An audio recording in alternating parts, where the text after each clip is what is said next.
Punctuality is not about being on time. It's basically about respecting your own commitments. ਜਿਵੇਂ ਕਿ ਤੁਹਾਨੂੰ ਮੇਰੇ ਅੱਜ ਦੇ ਇਸ ਕੋਡ ਤੋਂ ਪਤਾ ਲੱਗ ਹੀ ਗਿਆ ਹੋਣਾ ਆ ਕਿ ਸਾਡਾ ਅੱਜ ਦਾ ਜਿਹੜਾ ਟੌਪਿਕ ਹੈ ਉਹ ਕਿਸ ਮੁੱਦੇ ਉੱਪਰ ਕੇਂਦਰਿਤ ਹੈ। ਜੀ ਹਾਂ, ਸਾਡਾ ਅੱਜ ਦਾ ਜਿਹੜਾ ਟੌਪਿਕ ਹੈ ਉਹ ਹੈ ਪੰਕਚੁਅਲਿਟੀ, ਯਾਨੀ ਕਿ ਸਮੇਂ ਦਾ ਪਾਬੰਦ ਹੋਣਾ। ਇਸ ਵਿੱਚ ਮੇਰਾ ਸਾਥ ਦੇਣਗੇ ਮੇਰੇ ਸਹਿਯੋਗੀ ਅੰਬਿਕਾ ਠਾਕੁਰ।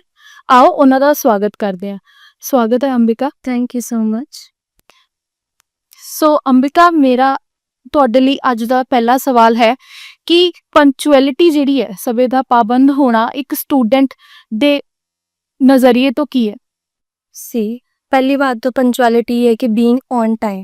जी। बट बीइंग ऑन टाइम के साथ ये भी होता है कि अगर आप पंक्चुअल हो तो सिर्फ ये नहीं शो कर रहा कि आप टाइम पे आ रहे हो, पर ये भी शो कर रहा है आप कितने रिस्पॉन्सिबल हो, आप अपनी पढ़ाई को कितना सीरियस ले रहे हो, या अपने काम को कितना सीरियस ले रहे हो, या जो आपने खुद को कमिटमेंट्स कर रखे होंगे आप उनको कितना सीरियस ले रहे हो।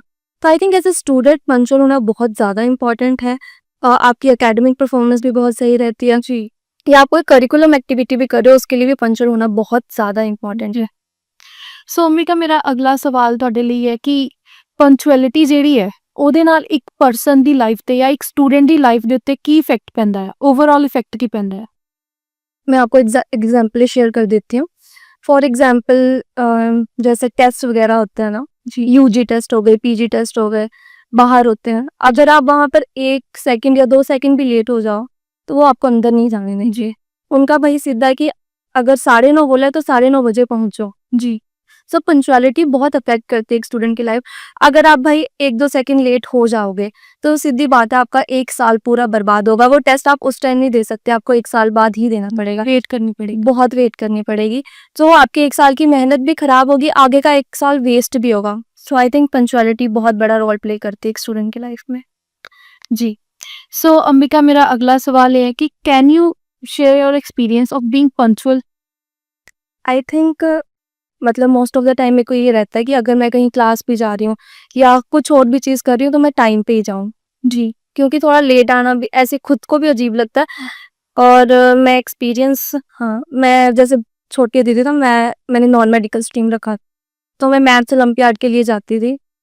तो आई थिंक वहाँ पे मेरी एक और पार्टनर थी, तो हम लोग जब गए मैथ ओलंपियाड के लिए तो उसका घर बहुत पास था, तो वो कह रही थी कि मैं अपने आप से आ जाऊंगी, और हम लोग सब टीचर्स के साथ गए थे। तो हम लोग सब स्टेज वगैरह पे बैठ गए, तो मैं अकेली थी, वो पहुंची नहीं तब तक। आई थिंक उसका कोई इशू होगा, वो लेट हो गई। जी। तो उसकी वजह से उसकी तो परफॉर्मेंस खराब हुई, मेरा भी चला गया, मैं भी परफॉर्म नहीं कर पाई, क्योंकि उनका सेट रहता है, कंडक्ट जो रहता है ना रूल्स का, वो सही रहता है कि अगर 2 बच्चे हैं आपने लिखवाए तो वो 2 बच्चे होने चाहिए, अदरवाइज दूसरा परफॉर्म नहीं करता। तो आई थिंक अगर वो थोड़ी पंक्चुअल रहती या टाइम से आती तो आई थिंक मेरा भी कॉम्पिटिशन खराब नहीं होता। उसके बाद आई थिंक मैं कभी ऐसा नहीं किया कि मैं टाइम पर कहीं ना जाऊँ। मेरे लिए being on time is very important. ਜੀ। ਸੋ ਜਿੱਦਾਂ ਮਤਲਬ ਇਹ ਆਪਾਂ ਨੂੰ ਛੋਟੇ ਹੁੰਦੇ ਤੋਂ ਸਿਖਾਇਆ ਜਾਂਦਾ ਆ, ਆਪਣੇ ਘਰ ਦੇ ਵੱਲੋਂ, ਟੀਚਰਸ ਵੱਲੋਂ ਕੁਝ ਵੈਲਿਊ ਸਿਖਾਈਆਂ ਜਾਂਦੀਆਂ ਨੇ ਕਿ ਟਾਈਮ ਤੇ ਉੱਠੋ, ਟਾਈਮ ਤੇ ਜਾਓ, ਸਕੂਲ ਲਈ ਰੈਡੀ ਹੋ, ਲੈਕਚਰਸ ਲਗਾਓ, ਹੈ ਨਾ। ਸੋ ਇਹਦੇ ਨਾਲ ਤਾਂ ਲਾਈਕ ਸਕੂਲ ਦਾ ਤਾਂ ਜਿਹੜਾ ਇੱਕ ਪੈਟਰਨ ਆ ਉਹ ਅਲੱਗ ਰਹਿ ਜਾਂਦਾ ਆ। ਜਿਵੇਂ ਜਿਵੇਂ ਆਪਾਂ ਸਕੂਲ ਤੋਂ ਜਾਂ ਕਾਲਜ ਤੋਂ ਪਾਸ ਆਊਟ ਹੁੰਦੇ ਹਾਂ, ਜਿਵੇਂ ਜਿਵੇਂ ਆਪਾਂ ਜ਼ਿੰਮੇਵਾਰੀਆਂ ਦੇ ਰਾਹ ਪੈਂਦੇ ਹਾਂ, ਤਾਂ ਮੈਨੂੰ ਲੱਗਦਾ ਆ ਕਿ ਪੰਕਚੁਅਲ होना वो चीज़ ਨੂੰ बहुत इफेक्ट करता है। बहुत, जैसे कि आप देख लो, जैसे जब तक हम स्कूल में होते हैं जी। तो स्कूल में पंक्चुअलिटी रहती है, क्योंकि अपना इंसान बस से आता है, बस से जाता है, जी। टाइम पे आता है। स्कूल में एक स्ट्रिक्टनेस है, पर जैसे जैसे बच्चा कॉलेज आने लग पड़ता है तो उसको होता है यार अब मैं मतलब इतना डिफरेंट एनवायरनमेंट में आया हूँ, एक आध क्लास छोड़ भी दूंगा, 10-15 मिनट लेट चल भी जाऊंगा तो प्रोफेसर क्या बोलेगा। तो आई थिंक एक ना पर्सनैलिटी में ना मुझे लगता है स्कूल के बाद थोड़ा डिफरेंस आ जाता है, और उससे बच्चे की पंक्चुअलिटी पे बहुत थोड़ी सी फ्रीडम फील करता है। बट आई थिंक फ्रीडम और पंक्चुअलिटी का कोई रिलेशन नहीं है। जी। आपको फ्रीडम वैसे भी मिल रही है, अगर आप टाइम पे क्लास आओगे तो उससे आपकी फ्रीडम तो छीननी जाएगी। जी। सो ਬਟ ਮੈਨੂੰ ਲੱਗਦਾ ਹੈ ਕਿ ਜਿੱਦਾਂ ਅੱਜ ਦੇ ਜਿਹੜੇ ਯੂਥ ਹੈ, ਸਟੂਡੈਂਟਸ ਨੇ, ਨੋਰਮਲ ਸਟੂਡੈਂਟ ਲਾਈਫ ਤੋਂ ਜੇ ਆਪਾਂ ਹਟ ਕੇ ਵੀ ਗੱਲ ਕਰੀਏ ਤਾਂ ਇੱਕ ਪਰਸਨ ਦੀ ਮੈਂਟੈਲਿਟੀ ਇਹ ਹੋ ਗਈ ਹੈ ਕਿ ਲੈਟ ਇਟ ਬੀ, ਅਗਰ ਆਪਾਂ ਥੋੜੇ ਬਹੁਤ ਲੇਟ ਵੀ ਹੋ ਜਾਵਾਂਗੇ ਤਾਂ ਐਡਾ ਕੋਈ ਸੀਨ ਨਹੀਂ ਆ, ਹੈ ਨਾ। ਆਪਾਂ ਲੇਟ ਹੋਣ ਤੋਂ ਪਹਿਲਾਂ ਹੀ ਆਪਣਾ ਐਕਸਕਿਊਜ਼ ਜਾਂ ਆਪਣੀ ਜਿਹੜੀ ਵੀ ਅਰਜੈਂਸੀ ਹੁੰਦੀ ਹੈ ਆਪਾਂ ਰੈਡੀ ਰੱਖਦੇ ਹਾਂ ਕਿ ਲਾਈਕ ਅਗਰ ਮੇਰੇ ਤੋਂ ਹੋਸ਼ ਹੈ ਇੱਕਦਮ ਹੈ ਨਾ ਰੈਡੀ ਰਹਿੰਦਾ, ਹਾਂ, ਤਾਂ ਸੋ ਦੈਟ ਕਿ ਆਪਾਂ ਆਪਣੇ ਆਪ ਨੂੰ ਡਿਫੈਂਡ ਕਰ ਸਕੀਏ ਉਸ ਪੁਆਇੰਟ 'ਤੇ। ਸੋ ਅੰਬਿਕਾ, ਮੇਰਾ ਤੁਹਾਡੇ ਤੋਂ ਅਗਲਾ ਸਵਾਲ ਇਹ ਹੈ ਕਿ ਜਿਹੜਾ ਟਾਈਮ ਮੈਨੇਜਮੈਂਟ ਹੈ, ਟਾਈਮ ਮੈਨੇਜਮੈਂਟ ਦਾ ਪੰਕਚੁਅਲ ਹੋਣ ਨਾਲ ਕੀ ਰਿਲੇਸ਼ਨ ਹੈ? आई थिंक दोनों रिलेटेड है। अगर आप अपना टाइम अच्छे से मैनेज करोगे, फॉर एग्जांपल आप जर्नलिंग करें, आप लिख रहे हो अपना टाइम अच्छे से कि हाँ मैं 6 बजे उठूँगा, 7 बजे तक मैं अपनी जो भी एक्सरसाइज़ या इतने बजे मैं अपना ब्रेकफ़ास्ट कर लूँगा, 9 बजे क्लासेस जाऊँगा। अगर आप अपना टाइम मैनेज करो ऑब्वियसली आप पंक्चुअल हो जाओगे। आपको पता है कि भई मैंने 6 बजे ये काम करना है, 7 बजे या मैं 9 बजे यहाँ जाऊँगा। सो आई थिंक अगर आप टाइम मैनेजमेंट कर रहे हो तो पंक्चुअलिटी अपने आप ही बीच से रिलेट हो जाती है। ਓਕੇ। ਸੋ ਮਤਲਬ ਤੁਹਾਡੇ ਅਕੋਰਡਿੰਗ ਜਿਹੜਾ ਹੈ ਟਾਈਮ ਮੈਨੇਜਮੈਂਟ ਤੇ ਪੰਕਚੁਅਲ ਹੋਣਾ ਇੱਕ ਦੂਜੇ ਨਾਲ ਇੰਟਰ ਰਿਲੇਟ रिलेट करता है। ਓਕੇ। ਸੋ ਅੰਬਿਕਾ ਮੇਰਾ ਤੁਹਾਡੇ ਤੋਂ ਅਗਲਾ ਸਵਾਲ ਇਹ ਹੈ ਕਿ ਪੰਕਚੁਅਲਿਟੀ ਦੇ ਹੋਣ ਨਾਲ ਡਿਸਿਪਲਿਨ ਤੇ ਰਿਸਪੌਂਸਿਬਿਲਿਟੀਜ਼ ਕਿਵੇਂ ਪ੍ਰਭਾਵਿਤ ਹੁੰਦੀਆਂ ਨੇ? ऑब्वियसली जैसे मैंने आपको पहले ही बोला कि मैं अगर बीइंग ऑन टाइम, पंक्चुअलिटी सिर्फ ये नहीं कि आप टाइम पे पहुंच गए, आपकी रिस्पॉन्सिबिलिटी भी पड़ती है कि हाँ मैंने अगर किसी को इतने टाइम की कमिटमेंट दी है तो मैं उस टाइम पे पहुंच रहा ਕਿ ਲਾਈਕ उसका अब बयान ना करना। फॉर एग्जाम्पल आप किसी को बोल के आए हो कि यार मैं तो इतने बजे आ जाऊंगा, 10-11 बजे, और तुम मेरा वेट करिए और आप 12 बजे पहुंच रहे हो, तो यही वो शो करता है कि आप अपने आप को लेके भी कितने रिस्पॉन्सिबल हो कि आपने किसी को कमिटमेंट दी।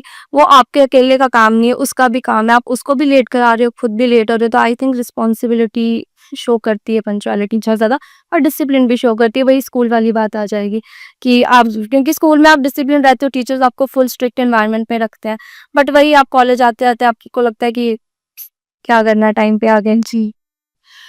ਸੋ ਮਤਲਬ ਕਿ ਬੇਸਿਕਲੀ ਜਿਹੜਾ ਡਿਸਿਪਲਿਨ ਹੈ ਉਹਦੇ ਵਿੱਚ ਪੰਕਚੁਅਲਿਟੀ ਬਹੁਤ ਵੱਡਾ ਰੋਲ ਪਲੇ ਕਰਦੀ ਹੈ ਤੇ ਰਿਸਪੌਂਸਿਬਿਲਿਟੀਜ਼ ਦੀ ਜੇਕਰ ਆਪਾਂ ਗੱਲ ਕਰੀਏ ਤਾਂ ਜਿੱਦਾਂ ਆਪਾਂ ਆਪਣੀ ਏਜ ਜਿਹੜੀ ਹੈ ਵੱਧਦੀ ਜਾਂਦੀ ਹੈ ਆਪਣੀ ਰਿਸਪੌਂਸਿਬਿਲਿटीज एज पर दैट कईयों का ऐसे हो सकता है कि फैमिली इशू आ जाता है, तो ऑब्वियसली अगर वो पहले रिस्पॉन्सिबल नहीं है तो धीरे धीरे वो रिस्पॉन्सिबल बन जाते हैं। उनको खुद पता होता है कि यार मैंने पैसे कमाना है, मुझे टाइम पे पहुंचना पड़ेगा, नहीं तो अदरवाइज वो तो मेरे को बोलेंगे कि तू टाइम पे नहीं आता। ऑब्वियसली आपके ऑफिस के एनवायरनमेंट में टाइम बहुत, पंक्चुअलिटी बहुत ज़्यादा मायने रखती है, क्योंकि वो लोग तो सीधा आपको बोलेंगे कि आप टाइम पे क्यों नहीं आ रहे। वो लोग आपसे क्वेश्चन करेंगे तब आप क्या जवाब दोगे। कॉलेज तो चलो आप बहाने मार लोगे, जब आप ऑफिस एनवायरनमेंट में जाओगे या वर्किंग एनवायरनमेंट में जाओगे वहाँ पे आपको पंक्चुअल होना ही पड़ेगा। तो आई थिंक अगर आप शुरू से ही पंक्चुअल रहो तो आपको ऑफिस एनवायरनमेंट में या कहीं आप काम कर रहे हो वहाँ पे इतनी दिक्कत नहीं होगी, ਜੀ ਕहीं पे भी ਐਡਜਸਟ ਕਰਨਾ आपके लिए बहुत ईजी हो जाएगा अगर पंक्चुअल हो तो। ਜਿੱਦਾਂ ਕਿ ਹੁਣ ਮੋਸਟ ਆਫ ਦੇ ਆਫਿਸ ਦੇ ਵਿੱਚ ਆਪਾਂ ਦੇਖਦੇ ਹਾਂ ਕਿ ਇਹ ਰੂਲ ਬਣ ਜਾਂਦਾ ਹੈ ਕਿ ਜੇ ਕੋਈ EMPLOYER ਜਿਹੜਾ ਉਹ ਲੇਟ ਆਂਦਾ ਆ ਤਾਂ ਉਹਦੀ ਸੈਲਰੀ ਵਗੈਰਾ ਡਿਡਕਟ ਕਰ ਦਿੰਦੇ ਆ ਹਨਾ। ਤਾਂ ਉਹ ਫੋਰਸ ਕਰਦੇ ਆ ਕਿ ਤੁਸੀਂ ਟਾਈਮ ਤੇ ਆਓ, ਲਾਈਕ ਉਹਨਾਂ ਦਾ ਜੋ ਪਾਰਟਿਕੂਲਰ ਟਾਈਮ है ही। क्योंकि उन्होंने तो एट द एंड पैसे कमाने, उनको तो पैसे अपने एम्प्लॉय के काम से ही आएगा। फॉर एग्जांपल मैं अपने फादर का एक्सपीरियंस शेयर कर देती हूँ। मेरे फादर इंजीनियरिंग कंपनी में जॉब करते हैं। अब उनको इतने साल हो गए, इतने साल बाद भी अगर वो एक दिन में आधा, मतलब आधे टाइम में वापस आ जाएंगे ना, हाफ टाइम में वापस आ जाएंगे, तो ऑब्वियसली उनको होगा कि हम तो भाई आपको आधे दिन की ही पगार देंगे, आधे हाफ भेज देंगे, ट्यूब करते हैं। तो ऑब्वियसली उनको ये होता है कि आप जितना हमें काम दोगे हम उतना ही आपको, उतनी सैलरी आपको ऑफर करेंगे। ਓਕੇ। ਸੋ ਅੰਬਿਕਾ ਮੇਰਾ ਅਗਲਾ ਸਵਾਲ ਤੁਹਾਡੇ ਤੋਂ ਇਹ ਸੀਗਾ ਕਿ ਪੰਕਚੁਅਲ ਹੋਣਾ, ਸਮੇਂ ਦਾ ਪਾਬੰਦ ਹੋਣਾ ਇੱਕ ਜਿਹੜਾ ਪਰਸਨ ਹੈ ਉਹਦੇ ਕਰੈਕਟਰ ਨੂੰ, ਉਹਦੀ ਪਰਸਨੈਲਿਟੀ ਨੂੰ ਕਿਵੇਂ ਡਿਵੈਲਪ ਕਰਦਾ ਹੈ, ਕਿਵੇਂ ਬਿਲਡ ਕਰਦਾ ਹੈ? ऑब्वियसली अगर फॉर एग्जांपल आप पंक्चुअल हो, रिस्पॉन्सिबल पर्सनैलिटी आपकी शो कर रहा है कि फॉर एग्जांपल आप कहीं जा रहे हो तो आपको दूसरे ही प्रेज करेंगे कि है ना वो बंदा टाइम पे आता है, ਜੀ और फॉर एग्जांपल उसी इन्वायरमेंट में आप दूसरे बंदे को देख लो वो लेट आ रहा है, तो ऑब्वियसली दोनों में कंपैरिजन करके देख लो। वो अपना काम टाइम पे खत्म भी कर जाएगा, अपने काम पे टाइम पे आ भी जाएगा, अपना काम भी खत्म किया, वो आगे आगे जाके अपने घर के भी काम देख सकता है, या कुछ एक्स्ट्रा भी काम वो कर रहा है वो भी वो मैनेज कर सकता है। तो आई थिंक पंक्चुअलिटी आपको टाइम बचाती भी है, आप हर काम में इन्वॉल्व रह सकते हो। ਓਕੇ। ਸੋ ਜਿੱਦਾਂ ਕਾਫੀ ਸਾਰੀ ਜੇ ਆਪਾਂ ਫੈਮਲੀਜ਼ ਦੀ ਗੱਲ ਕਰੀਏ ਤਾਂ ਬਹੁਤ ਸਾਰੀ ਫੈਮਲੀਜ਼ ਦਾ এনवायरमेंट ਇੱਦਾਂ ਦਾ ਹੁੰਦਾ ਹੈ ਕਿ ਹਰ ਚੀਜ਼ ਦਾ ਇੱਕ ਪਾਰਟਿਕੂਲਰ ਟਾਈਮ ਹੁੰਦਾ ਹੈ। ਤਾਂ ਮੇਬੀ ਮੈਨੂੰ ਲੱਗਦਾ ਹੈ ਐਜ਼ ਅ ਹਿਊਮਨ ਨੇਚਰ, ਆਪਣੀ ਨੇਚਰ ਇੱਦਾਂ ਦੀ ਹੈ ਕਿ ਜੋ ਆਪਾਂ ਦੇਖਦੇ ਹਾਂ ਆਪਾਂ ਉਹੀ ਸਿੱਖਦੇ ਹਾਂ। अपने घर से बड़ा फर्क पड़ता है पंक्चुअलिटी का। कि अगर किसी घर का एनवायरनमेंट ये है कि वो लोग 10-11 बजे खाना ही खा रहे हैं, या 10-11 बजे उठ ही रहे हैं, फॉर एग्जाम्पल है ना वो ये कि लेट ही उठ रहे हैं, 12 बजे ब्रेकफास्ट कर रहे हैं या कुछ ऐसा, तो उससे बच्चे भी फर्क पड़ेगा कि ये मेरे पेरेंट्स भी आराम से उठ रहे हैं, आराम से कर रहे हैं, तो मैं भी वैसे करूँ। और वहीं अगर दूसरी साइड कोई वो 6 बजे उठ रहे हैं या 7 बजे उठ रहे हैं, अपना टाइम पूरा मैनेज करके उठ रहे हैं, टाइम पे जा रहे हैं, टाइम पे आ रहे हैं, तो उससे बहुत ज़्यादा फ़र्क पड़ता है। आपके घर के एनवायरनमेंट से आपकी पर्सनैलिटी बहुत ज़्यादा डेवलप होती है। ਹਾਂ। ਤਾਂ ਮੈਨੂੰ ਇਹ ਲੱਗਦਾ ਹੈ ਕਿ ਲਾਈਕ ਪੇਰੈਂਟਸ ਤੋਂ ਵੈਰੀ ਸਟਾਰਟਿੰਗ ਹੁੰਦੀ ਆ ਇੱਕ ਬੱਚੇ ਦਾ ਜਿਹੜਾ ਕਰੈਕਟਰ ਬਿਲਡਅਪ ਹੈ, ਉਹਦੀ ਪਰਸਨੈਲਿਟੀ ਡਿਵੈਲਪਮੈਂਟ ਆ ਉਹਦੇ ਘਰ ਤੋਂ ਸਟਾਰਟ ਹੁੰਦੀ ਹੈ ਕਿ ਬੱਚੇ ਦੀ ਨੀਂਹ ਕਿੱਥੋਂ ਰੱਖੀ ਜਾਂਦੀ। ਸੋ ਅੰਬਿਕਾ ਮੇਰਾ ਤੁਹਾਡੇ ਤੋਂ ਆਖਰੀ ਸਵਾਲ ਇਹ ਸੀਗਾ ਕਿ ਤੁਸੀਂ ਐਜ਼ ਅ ਸਟੂਡੈਂਟ ਔਰ ਐਜ਼ ਅ ਪਰਸਨ ਹਾਂਜੀ ਆਪਣੇ ਆਡੀਅנס ਨੂੰ ਕੀ ਮੈਸੇਜ ਦੇਣਾ ਚਾਹੋਗੇ ਕਿ पंक्चुअल होना कितना ही ज़रूरी है? सो एट द एंड मैं ऑडियंस को यही बोलना चाहूँगी कि पंक्चुअलिटी आपकी लाइफ में बहुत ज़्यादा रोल प्ले कर रही है। ना कि आपकी स्टूडेंट लाइफ में, आपके घर के कामों में, आपके बाहर के कामों में टाइम पे होना आपकी ओवरऑल पर्सनैलिटी शो करता है। तो आई थिंक अपनी लाइफ में पंक्चुअलिटी को इम्पोर्टेंस देना बहुत ज़्यादा इम्पोर्टेंट है, चाहे वो स्टूडेंट हो, चाहे वो कोई एज्ड पर्सन हो, चाहे छोटा बच्चा। I think punctuality is very important in person's life.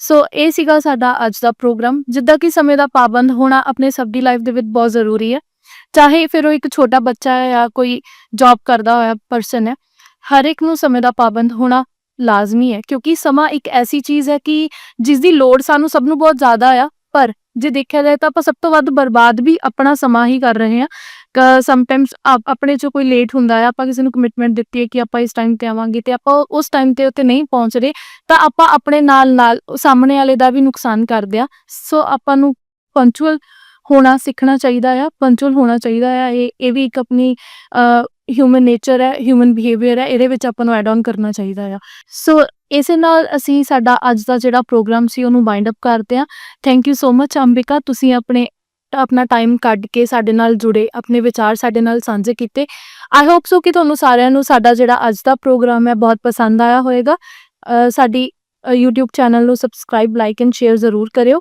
ਮਿਲਦੇ ਹਾਂ ਇੱਕ ਹੋਰ ਨਵੇਂ ਪ੍ਰੋਗਰਾਮ ਨਾਲ ਤਦ ਤੱਕ ਮੈਨੂੰ ਦਿਓ ਇਜਾਜ਼ਤ ਸਤਿ ਸ਼੍ਰੀ ਅਕਾਲ